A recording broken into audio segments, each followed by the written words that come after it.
Good morning, everyone. This is Kathy Mason from MasonWorks Marketing here on Conscious Business Zone. Today with Karen Storsteen. Hi, Karen. Well, hi, Kathy. Yeah. Hey, everyone. We're sorry. This was my first Facebook Live event, and we had a little technical difficulty. So you guys were almost hearing just my voice, which would have been fine because I usually do radio. So this is big for me. Oh no, we want to see you. So, Karen, this is what okay. So, you guys, you're in for a huge treat because this is someone that has integrated her magical, incredible powers with business, and she has been a resource for some amazing people through her work over the years, including through universities. And oh, good, Angie's here. Morning, Angie. Through universities and I guess Forbes is the new thing. So, but Karen, tell me, because you and I met like 20 years ago, and I was just getting out of Arthur Anderson with the Change Enablement Group, and I was scared to tell people I was psychic and intuitive. And I was trying to figure out how do I straddle both sides. And so I went down to your house and we talked, and I was so impressed how comfortable and how uncomfortable I was with how did you get comfortable with it? How did that happen? Because that's unusual. Oh my gosh. Oh my gosh, Kathy, that is so long ago. Well, how can we have met 20 years ago when we're only 35? That's the first like this, everybody. We're so magical that I don't know. I don't know how that happened. But yeah, that's so sweet of you to say that you saw me as so comfortable because that was a time. So I just to let the listening audience know, I started in executive coaching and leadership development at 21, and so I was going in and developing universities primarily for leaders in pretty much every subject, going for leadership and management and doing executive coaching, and started at NCR and working with large Fortune 500 companies and that kind of thing, and going through my divorce and supporting 2 kids.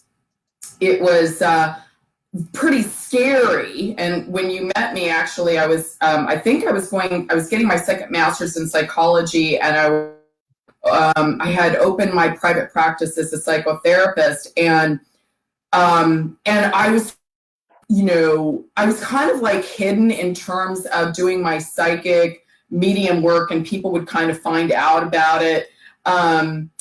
Privately and everything, because I thought if I come out of the closet and say that I'm a psychic medium in corporate, what are people going to think? And it was so scary to me to do that. It was probably my biggest fear. And, here I was espousing and saying, which I always do even now, that, for people to truly lead, they have to be their true authentic self, and they have to use their greatest gifts and their innate talents, and they have to tell authentic story. And as I say this, I have the chills right now, which means I needed to say this. And so oftentimes, and we all have this, right, where we have this this passion, which is usually based on our greatest gifts to share with the world, but oftentimes that's also our greatest fear. Right. It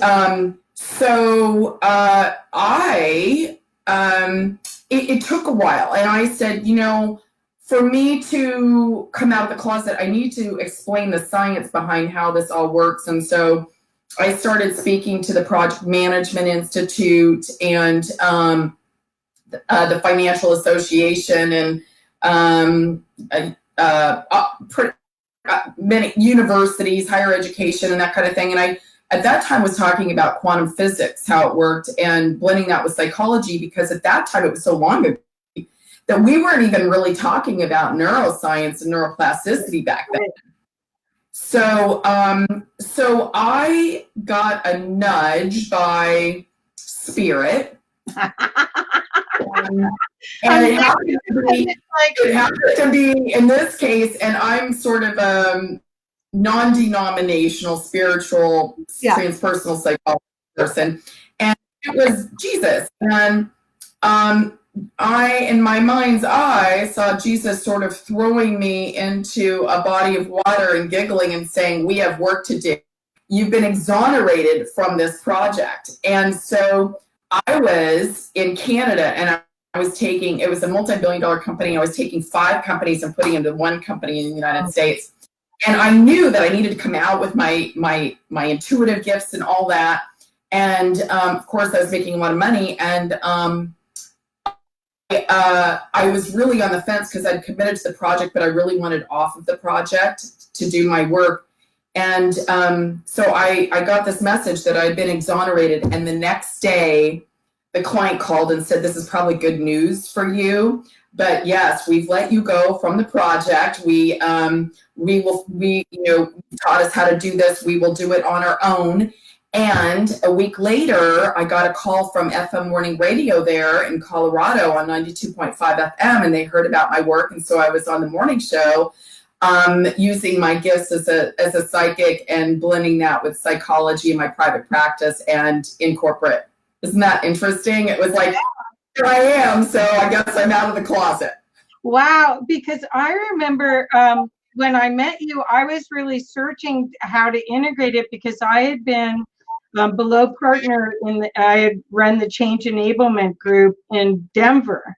And because of my knowing of other things, I could see all of the games being played behind and all of the stuff. I mean, usually you don't hire a big firm, like consulting firm like that, unless you want to cover your ass, really. It's agenda driven. Let's put it that way. It's what driven? Agenda. Oh, okay. Yeah, usually the management has an agenda and they bring in the experts and they tell you what the agenda is that they want you to have come out as the solution to their problem. And for me, that's why I left. I wasn't part of the bailing, when it went under. I left earlier because I couldn't stand it. I thought it was out of integrity. But also, I was so aware of what all the games were going on. And I do remember the first or second year that I started my own company 20 years ago. I remember being at one of my clients, and it was a Friday. I was really tired, and I have been very careful about my language. And I was sitting in his office, and I said, "They want me to tell you da da da da da," and he goes, "Who are they?" It was like, you said they want me to tell you that? I was just tired. Delusional. And he goes, "Well, people know you're different. I mean, they know something's up. They can't maybe put their finger on it because they can't tell, but they actually like it and they like the energy of it. And it's truth. It's usually more true than what's here. So there isn't a out of integrity part of it. It was just that I was scared to let anyone know what I was tapping into on their behalf. It was their higher self talking to me. It wasn't me making stuff up or manipulating. It was them. But I remember that. And then I also remember the first time I went on radio and told people what I do. And that's what you're saying you did right after that big project. I mean, did you get off the radio show going, "I don't believe I just said that"? Well, I want to hear how yours went. Well, no. So it was amazing. So I was working with Steve Mudflap McGrew, which is hilarious. He's a comedian, and we had callers coming in and flooding the station with phone calls asking about everything about relationships and work and health and everything under the sun. And after the show, the owner of Wolf Broadcasting happened to be in town, and it was a new station, and he had his team of vice presidents behind him. And he came up and he said, "Oh, that was so good." He was so excited. He said, "That was so amazing. We're so happy." And then he said, "I want to shake your hand." And then he's like, "No, actually, I don't, because you're so stupid. I don't want you tuning into me." So it was great because it was super. It was so profound and meaningful, and at the same time fun. And so that just led to, radio for the last 16 years, just helping people with it, So it turned out it couldn't have been better, actually. For you, so when you went on radio, then what was your... I just remember getting off and going, "Oh no, it's out." And so I must have had a lot of childhood fears about letting anyone know about it, about my skills, the consequences of letting them know. And so I just had to work through it. So I just was given many opportunities. That first one was with Al Colleen in his office. And I remember him just looking at me like, "Who are we?" And I couldn't really tell him. All I knew is these things that helped me, I trusted more than the other beings around, and they'd been with me since I was 8 or 9. Okay. Yeah, okay. no. Yeah. So, and it is a process, because it's like, and every, the people who are interested in your show know what we're talking about because they're experiencing the same thing, right? And so it's not one of those things that I think happens overnight. I think that it's a growth process, and that's one of the benefits, of course, of us getting older, is we start to be less conscientious of what others think, and we're much more in tune with our own wisdom and sharing our own wisdom, and not being so conscientious of or concerned about coming across as a weirdo. Because I always say that we're always somebody's weirdo. Yeah, weird is good, man. The other's boring. Well, and actually, this is it's now it's normalized. I mean, I and you and I, we're normalizing this and basing it in science, and it's becoming a lot more the norm. And can I share what happened last year with this? Sure. The book thing? Because sure. Oh yeah, please do. And then after that, I'll read a couple of these comments. But yeah, yes, please.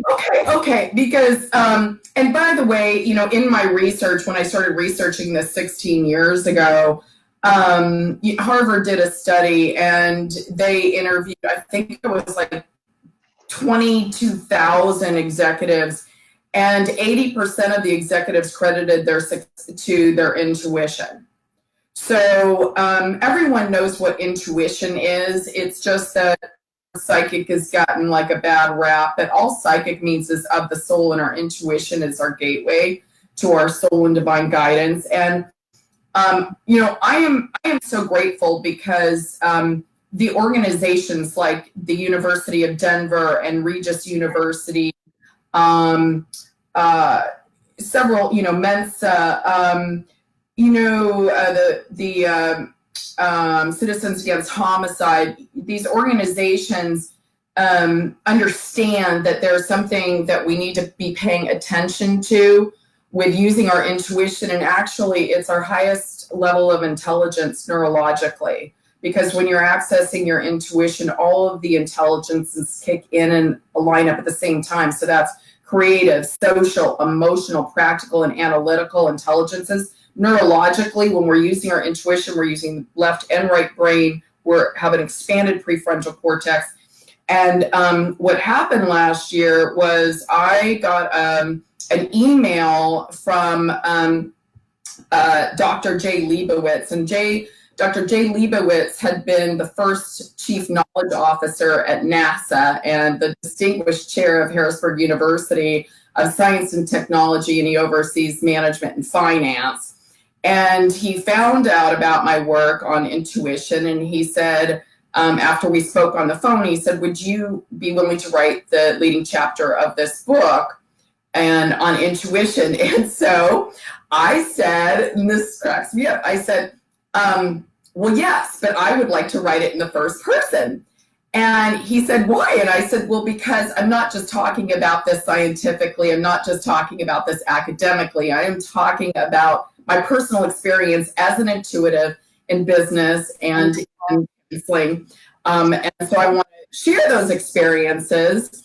And he said, well, that sounds okay. Yeah, that sounds cool. And he said, I'll tell the other authors that they can do it too.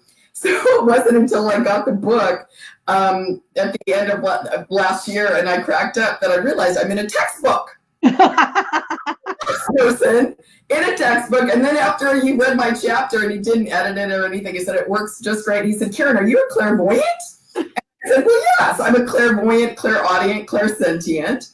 And so my chapter, the book is called Developing Informed Intuitive Decision Making, and it was published by Taylor and Francis. And my chapter is called Intuitive Leadership, a neurological, psychological, and quantum approach to exponential intelligence, innovation, and performance. So I know that's a mouthful. That's kind of cool. Very cool. Well, even before that, I think we were talking before we went on about Evolve Expo, which is an expo we did here in Colorado, and I was a sponsor of it. And I think I interviewed you then, and you were working with DU back then. DU and Regis, could you share a little bit about that, and then I'll read some of these. But it's so exciting. I used to do a show called Leading from Within with Greg Geeson, who is one of the people who I credit for really bringing me out to come out with the psychic work and mediumship work that I do. And he was a professor at DU, and then he went into staff development. So he was in charge of the leadership program for their faculty and staff at DU. And so as part of their leadership program, he asked me to end the program with intuitive leadership. Cool. And so I taught their staff and faculty on intuitive leadership. So, and he's just been a great friend, and he's a great interviewer, just a very special person, and he's written a few books too. So. Yeah. Oh, that's so cool. Well, for anyone that doesn't know, the DU stands for Denver University, which is a private university in Denver. And my daughter went there her first year and hated it. And and she had a scholarship. And anyway, but I try. It's like, no, you want to stay there. That's a better degree, but it didn't work. Anyway. You know what? It's like this, Kathy. Everybody's got different learning styles, and we know this, right? That our kids are on their own journey, and everybody learns at their own pace and in different ways. And so, you know. Wow. Well, this is cool. Say what works for one person may not work for another. Oh yeah. Well, and that was, I think it was more the social part of it, you know, because it's a private school and she's on the public school here. I think it just was a little too private school like for her. Oh, gotcha. Yeah. And I grew up in private school, so I probably would have loved it. But So Angie wrote, using the cutting edge of science and quantum physics is a phase I'm still in to give myself permission to publicly speak about the reality I'm living, which is far outside the box. She's psychic and an amazing psychic and a magical being. So I relate to you and appreciate your sharing. And then Angie said we didn't come here to be average. And Noelle and Bob are my good friends from CoCreators Convergence. And we're always somebody's weirdo, she said, nailed it. And they all like that statement. We are all weird in a delightful way. And Noelle and Bob, there's a group of us that meet once a year in Loveland, Colorado at Sunrise Ranch. And our theme this year for Co-Creators Convergence is the third eye and intuition. So good. It's magical. Oh my God. It's a group of magical beings from all over the world. Come for wonderful. Yeah, I'll send you the stuff. Noelle and Bob, you could put it. You could put the link if you want there. But Karen, we're gonna definitely want you to put. I put your link for. Yeah, Angie's coming too. So that could be trouble. Think of all of us. Thank you. Huh? Thank you, everyone, for the new comment or the comments, my new friends. Yes. Okay. So, and I'm putting karen'sinsight.com up on the screen so that you can follow Karen. She has 2 sites. This is the newest one. Her other one is more business related.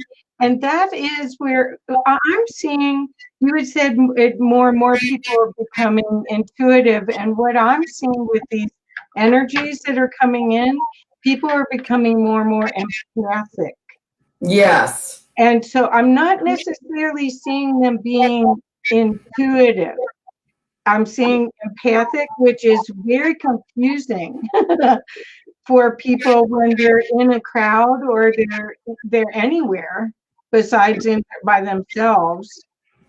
They have a influenced by other people, and they can't tell where they end and where that and I'm so happy that you said that, because we know through, well, that's also telepathy, right? But with empathy, we know that has to do with mirror neurons in the brain, the ability to empathize. And one of the things, I was just pulling this article, so I write for a magazine. Oh, wrong side. Magazine, it's Discover Magazine, and beautiful. I wrote an article on that subject: heartfelt or heartless, is your brain wired for empathy?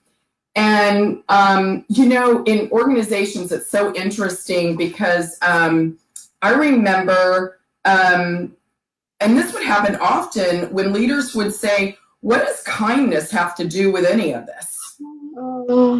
What is, I remember a person who was a vice president of organizational development saying, I can't believe Aaron said to one of our executives to express their spirit at work. How dare me?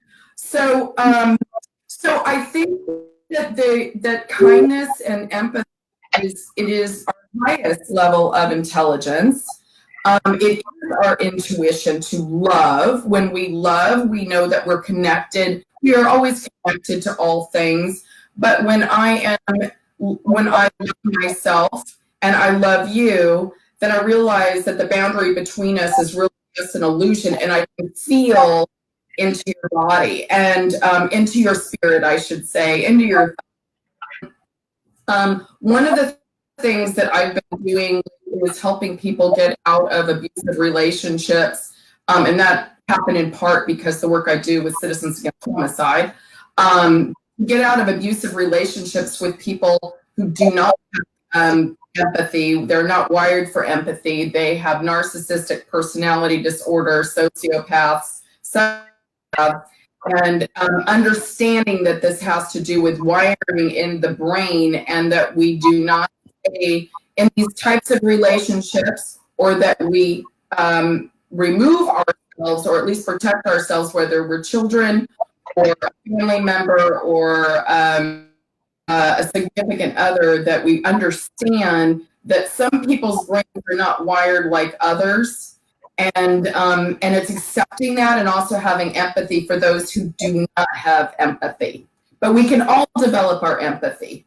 It's the most important subject to me right now of our day, is working on kindness. Yes, I think that's right. And I'm seeing that, again, maybe I'm an eternal optimist, but I'm seeing humanity really changing and shifting right now. I think the internet is part of the reason, the connectivity and the opportunity to see and realize that we're all the same is so great right now. And I'm seeing, I mean, people will say things are falling apart, and they are. If you follow politics, there's all this stuff, which I'm not. Yeah. I, I have to do that sort of on demand because I can't always handle it. So I have to get myself in a certain I know. and then I go and I watch it, when I'm ready for it. Yeah. But see, we are divine beings that aren't victims of anything, and if we awaken to our divine energies, we can change everything in a snap. This is with, in my opinion, and I feel these energies that are coming in.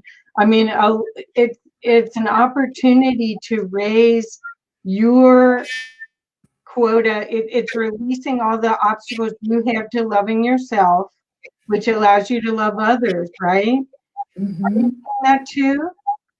I absolutely see that too. And I think it's, about our evolution too. I mean, I think that our children and our children's children, I think that that again, I think it's a level of intelligence, it's a level of evolution. And so I do believe, I believe too, and the research supports that people are becoming more aware and more conscious. And those who aren't, which is really a minority, a very small minority, actually, it's becoming more obvious that these kinds of people are not like evil people. They're just people with brain wiring that may have been poor genetic makeup or environmental or. So understanding that too. But the great majority, I think we're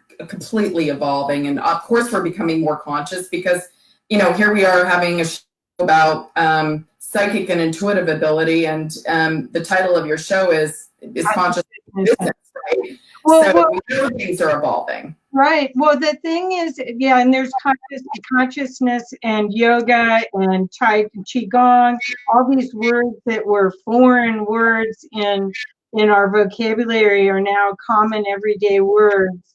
Love is used in business now. So there's so many different ways that we're seeing things change. How so you can somehow so I stay here. I use my brain, but I stay here, and you're, because of the science and the way you work, you have a better brain connection, I think. How do you do that?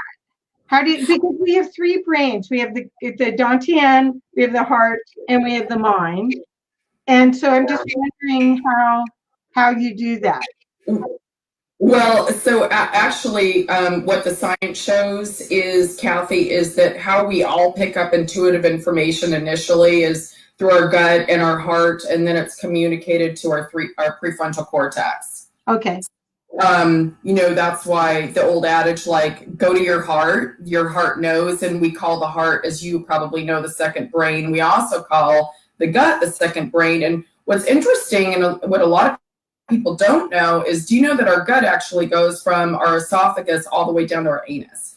So when people are having, and I've had that too, when people are having issues in their gut and that kind of thing, oftentimes it's their intuition, their body's telling them that something is very off. So it's learning, to your point. I mean, we've gotten so stuck in our brain, especially in this country, that in terms of facts and figures and rational decision making, that we've lost sight of our genius. And our genius is not just the right brain, which we typically think of as the intuitive brain. It's actually being whole brained.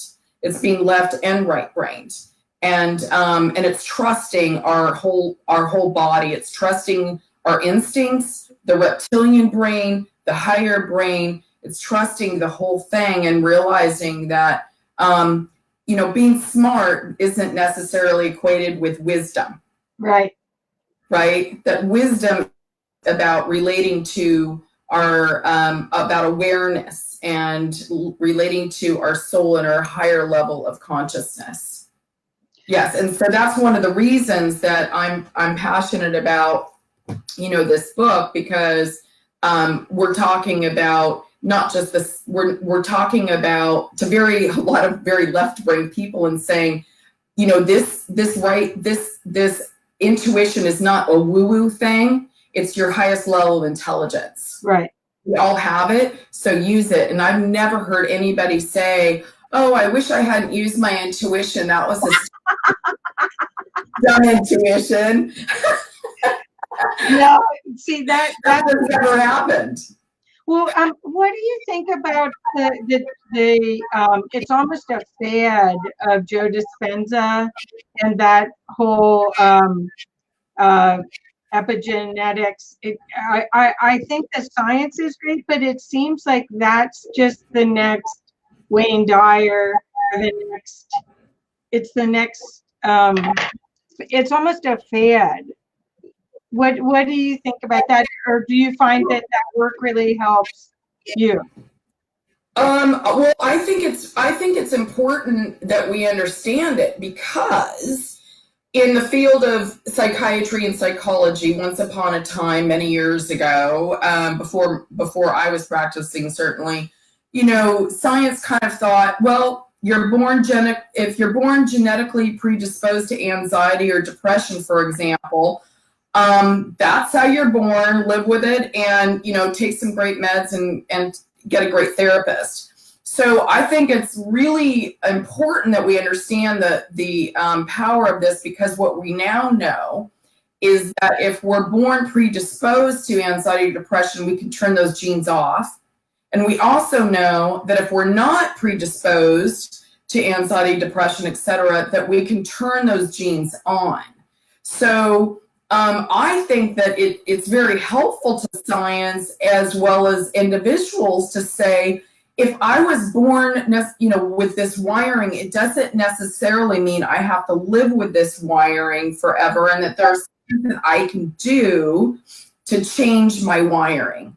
And one of the things that I think it's going to be my next article for Discover magazines. I think I'm going to talk about infancy and what happens in vitro with a fetus and an infant and a toddler when they have parents who are very highly stressed, and what literally happens in the brain and how it wires the brain for stress, so that we catch it early when women are pregnant. And but certainly, you know, of all the things that we can do, and that's neuroplasticity, to rewire our brain, and that's a big part of what I do. Rewire it from stress to power and extraordinary intuition. Yeah. So do you, because you're a new grandma just like I am, do you find that you're connecting, that you're able to connect with your is it granddaughter or grandson? Yes, my granddaughter. Oh, granddaughter. Do you find that you can connect?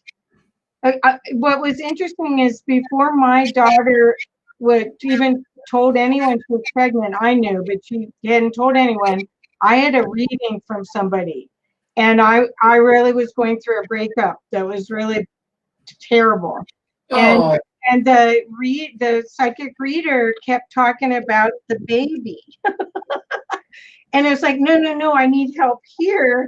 She says, oh, you're gonna have this relationship with a baby. It's like, hey, wait a second. I need help. But did you have that? Did you have a connect, or do you have a connection? Well, you know, that's a funny question, because I'm recalling a time. So when my daughter was pregnant, she I was on the phone with her one time, and I was tuning into her baby, my granddaughter. Her name is Zaya, and I was tuning into Zaya in the womb, and I said, "This is so funny," but I said, Zaya feels like, I don't know what it is, but she feels like she wants a lot of chocolate, a chocolate milkshake, chocolate milk. And you understand, my daughter's like this big. My daughter's the healthiest eater, does yoga every day. But it was so funny. And she said, "Mom, that's so funny." She said, "The last 3 nights I have been eating chocolate ice cream and making chocolate milkshakes." So, and she said, keep it coming. Huh? Keep it coming. Yeah, so yes, and I do that all the time. I connect, I tune in to people, who are pregnant or help them, I figure out sometimes if they are pregnant. And certainly, when they're born, absolutely. I mean, I feel like, and my daughter's psychic as well. We're constantly in conversation, and Zaya's got her little way of communicating. And, I look at infants and I think, oh, they get it. It's just, and animals are the same way, right? We're having this coherence of this empathy that's being sent both ways, and both of us have the oxytocin going. And so we've got this, we know that our heart rhythms are matching and that our brain waves slow down, and that there's this coherence going on with infants and babies and children, people we love, and animals too. Yes. Mm-hmm. Yeah. So, well, I just wondered, because that reading, the reading said that I should keep talking to her from afar since I don't live in the same area with her. And that was, and I was surprised how strong that came through when I thought the other was an emergency. No, get back to the subject. So, well, congratulations. Great. Yeah. Oh, yeah. It's very healthy here. It's really cool. It is cool. Isn't it? It's amazing. So Zach Burton, I'm not going to read all that he said, but he said, intuition is the source of all wisdom. Intuition is more of a verb where you're served what I call the extranet of all knowledge. That's it. Extranet. That's right. I love that. Yeah. Well, so how do you see for 2020? Do you see? I mean, again, I'm very optimistic. I see the fact that the epigenetics and the science is being available to everyone. All these books, the How to Be Supernatural is a bestseller. Your book now is about intuitive leadership, encouraging people to use all the skills available for them to be a better leader, and that's so important for our future, I think. Do you see anything else that's showing up in your life about how people are evolving? That's what I see consciousness as always being with us, unwrapping our obstacles to being aware of it. And so when you do a reading, you're helping someone see what's really there versus what the construct of their mind may have created, right? Yeah. So, what I do is a lot of times people come to see me when they feel blocked, or they're doing the same behavior over and over and over. And we all do this, right? We all have blind spots. Yeah. The same behavior and over and over and over, and then they don't necessarily have the insight to why they're doing what they're doing. Right. And so I love the intuitive world because my clients will say, "Karen, this is psychotherapy on steroids." So it helps us right away get to the root of the problem. And sometimes it's also just about helping people face their fears and go into that wonderful world of uncertainty, to make a change, to have that validation that, am I going in the right direction? Right. And so we all have those times where sometimes it's easier to go to somebody else outside of us, especially stress, because stress is the antithesis of us being able to use our intuition, and it literally shrinks prefrontal cortex. So very difficult when we're stressed. And so what I do is I will tune into their soul and their spirit. I will tune into divine guidance. I'll tune in telepathically to others. Sometimes I tune into the other side, loved ones on the other side, and we get help, or we do family therapy with dead people. And so I take this like 360-degree approach and blending that with psychology to really help a person move forward, whether it's in business or in relationships or healing old wounds, times health. And I think, you know, what you were alluding to earlier, I mean, the consciousness movement is quadrupling every 2 years. And you know, before we would think of, you know, counseling as where there must be something wrong with this person. And now, you know, we look at, we say mental health, right? And so I think that there's a much better understanding and focus on wellness and mental health. And to me, you know, counseling is for all of us, and almost all of us. And certainly using our intuition and learning. Oh, darn.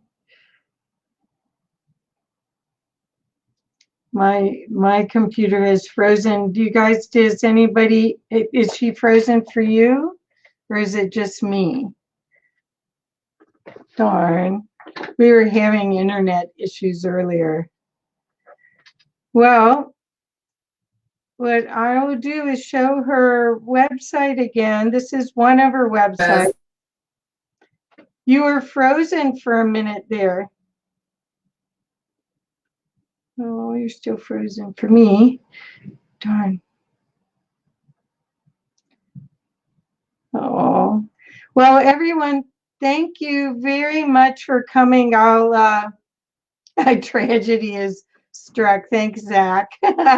Anyway, I hope that you will go to Karen's website. I'll put all the information up in the comments when I'm done. And please check her out. She's amazing. Oh, wait, she wants to join again. Let's see if she can come in again. Hi. Hey, hi. Can you guys see me? No, it's got audio only again. Oh, okay. You know what, though? I know what I need to do to fix it now. Okay, so just bear with me. Yeah, 1 sec. Frozen, and then they said I can hear Karen. Hi. Okay. Can you see me now? Yeah. I was on my little, you know. Hold on 1 second. There we go. I was trying to put your name back up. Here we go. Okay, there we go. What? I was very passionate, Kathy, and I don't know where you lost me. Darn. Where did you lose me? I guess I was just saying that, you know, our intuition, nothing is more important because it allows us to access, as your friend said this, he didn't say the internet, but, you know, this universal consciousness. Extranet, he called it. And listen to our soul and listen to our spirit. And when we do that, we're happy, we're peaceful. When we're not doing that, when we're not on path, we're typically sad and anxious and or depressed. So nothing more important than that. And I look forward to your own book. Now that you've written a chapter and it was in first person, can you show the book again and maybe show it up? And we'll put the title here, you guys, because I think you'll want to see this book. Developing informed intuition for decision making. I can't think of anything that's more important than learning new ways to problem solve and make decisions. That's what I really see as a difficulty. Actually, is people are frozen in their decision making. A lot of people, they're just overwhelmed. And it's the best way to say it, because under stress, people go, and we all know this, they go to fight, flight, or freeze response. And so when we're stressed, it's almost impossible to feel clear-headed so that we can make decisions and solve problems with clarity. We tend to make very rash decisions, or no decisions at all, or we tend to think of things very short term because we're afraid. So and let's face it, I'm sure that there's nobody out there say that they don't have problems. I think we all have problems to solve and decisions to make. So certainly having a clear mind and using our intuition is the best way. Right. And just when you think about what it would be like to have this new way of being in work and play that was honoring everyone's gifts and honoring their perspective, because there's everything here is a huge benefit to the all. Everything is. And so when you look at the hierarchical business or government or any kind of structures, they're going to change to more circles where everyone's gifts are being applied, and this new kind of leader has to know how to help bring out and contribute at their highest level. Yes, and it's so true that the old way of, and still I see it still today, where it's like, well, there's an open box here, and because Joe's got these great technical skills, we'll just move him up into management, and Joe doesn't want to be a manager, and that's not his use of talents, right? So so really understanding, I think for an organization to be successful at doing that, though, the people in the organization, not just the leaders, but the people at all levels, need to know what they're most passionate about and what their greatest gifts are and what their greatest strengths are. And they need to be brave and courageous enough to go for it and apply themselves. And so we often find the reason that productivity and performance is down is because, to what you're saying, is that people are a square peg in a round hole. Right. And do you know, here's what the research says, Kathy. Do you know that on a team of 10, 4 people in corporate America, 4 people will say that they're very stressed. Another 4 will say they're extremely stressed, and only 2 will say that they're not stressed. So 80% of the people in corporate America are saying that they're either very extremely stressed. And that's a huge problem. I call it the inadvertent dumbing down of America. So, and we know it's a worldwide epidemic, stress. Our biggest thing right now is teaching people how to shift from stress to peace, because that's when we have that intelligence, and that's when the intelligence kicks in. That's perfect. Well, thank you so much. I think we're going to need to wrap it up. And you've got some thank yous here for you. Oh, how appreciate nice. Reconnecting. You know what? And you know what, guys? I will have to look later. These comments, will I be able to see them later? Yeah, because I tagged you. So yeah, because we'll go back and answer, if we can, we'll answer all of the comments. So nice. Okay, I'm admittedly, gang, I'm not wearing my glasses, so I can't see. Well, that's all right. Well, Karen, I put up the Karen'sInsight.com. What is the best way to reach you? Because I want to encourage everyone to contact Karen and see what she's done. And if you feel like this is your next step, please contact her so that you can be all that you can be. This is the time. I mean, we all came here right now to be a part of this big change. And you could really crank up and change how you are showing up in the world if you had some help with this. And he's Thank you, Kathy. And by the way, because now I'm in North San Diego, I have clients all over the world. So 95% of my business is by phone. We don't lose anything. It's all it's all that energy and intuition anyway. And so sometimes I Skype, sometimes it's just phone. So they can reach me at Karen'sInsight.com. For business consulting, it's Karen Storsteen, STORSTEEN.com. And my phone number is 303 506-6745. And so she still has a Colorado. So she's lived in two beautiful places, California and Colorado, but she still has a Colorado phone number. So. I do, and I'm not changing it because I don't want to lose any of my buddies. Right. Lose any of my friends. Oh, great. So Zach said, looks great, wear it often. And Elsie says, wow, sounds like creativity to me. Elsie's a creativity expert. And Angie says, many blessings to you. Thanks for sharing your wisdom. Blessings. Oh, how nice. Yeah. So, what a reception. And, thank you, Kathy, because, and I'm sure people can relate to this who are listening. Us empaths, we typically listen to other people all day and ask a lot of questions of others and bring out their spirit. So it's just such a gift to be asked to share a little bit about my life and experience. So thank you for receiving you. I highly respect your work. Thank you so much for everything you do. And I look forward to your book. It's coming. So you can write the whole book now. Yes, thank you. Bye-bye, everybody. Bye-bye. Thank you.